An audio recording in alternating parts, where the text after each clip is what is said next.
అద్భుతమైన శిల్పకళ, ఎత్తైన రాజగోపురాలతో ఉన్న ఆలయాలకు తమిళనాడు ప్రసిద్ధి. అలాంటి రాష్ట్రంలో కొలువై ఉన్న మరో విశేష క్షేత్రం 3 సముద్రాల సంగమం కన్యాకుమారి. భారత ద్వీపకల్పానికి దక్షిణాన ఉన్న ఆఖరి పట్టణమిది. అందుకే దీనిని the last point of India అంటారు. పరమేశ్వరుడికి వారణాసి నివాస స్థలమైనట్లే పార్వతీదేవికి కన్యాకుమారి నివాస స్థలమని ఇక్కడ భక్తుల విశ్వాసం. తూర్పున ఉన్న బంగాళాఖాతం, పశ్చిమాన ఉన్న అరేబియా సముద్రం, దక్షిణాన ఉన్న హిందూ మహాసముద్రం కలిసే మహత్తరమైన ప్రదేశమిది.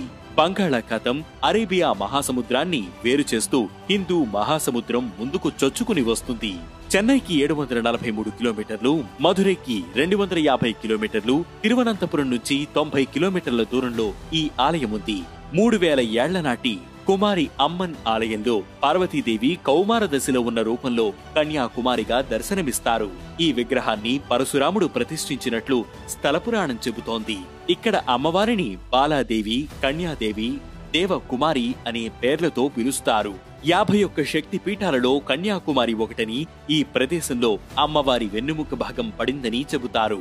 అమ్మవారి ఆలయంలో సముద్రపు అలల ఘోష స్పష్టంగా వినిపిస్తుంది.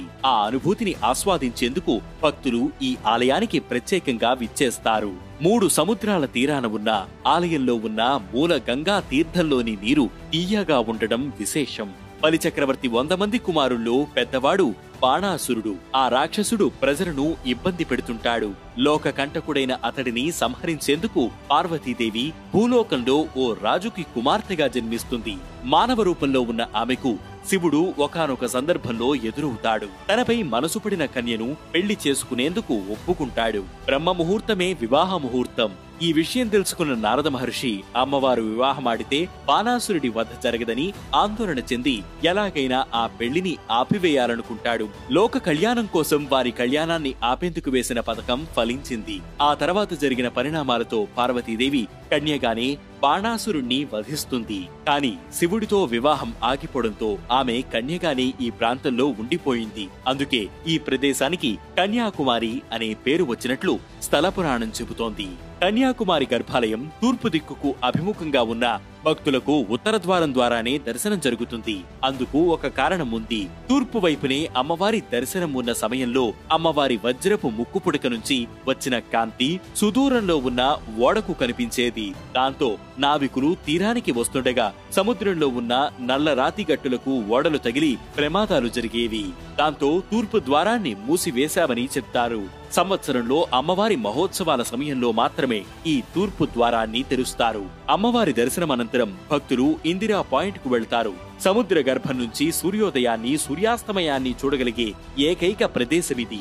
పౌర్ణమి తిథి నాడు సూర్యాస్తమయాన్ని, చంద్రోదయాన్ని ఒకేసారి చూడగలిగే అందమైన ప్రదేశమిది. కుమారి అమ్మన్ టెంపుల్.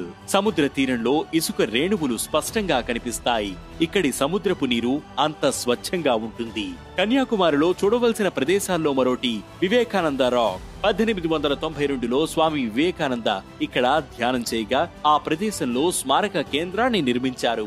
12 అడుగుల ఎత్తులో ఉండే వివేకానందుడి కాంస్య విగ్రహం ప్రత్యేక ఆకర్షణగా నిలుస్తుంది. వివేకానంద రాక్కు సమీపంలోనే తిరువళ్లవర్ విగ్రహం ఉంటుంది. 133 అడుగుల ఎత్తైన ఈ విగ్రహాన్ని చూడాలంటే పర్యాటకులు పడవలో ప్రయాణించి వెళ్లాలి. సముద్రంలో ఉన్న ఈ విగ్రహం ప్రపంచంలోనే ఎత్తైన విగ్రహాల్లో ఒకటిగా నిలిచింది.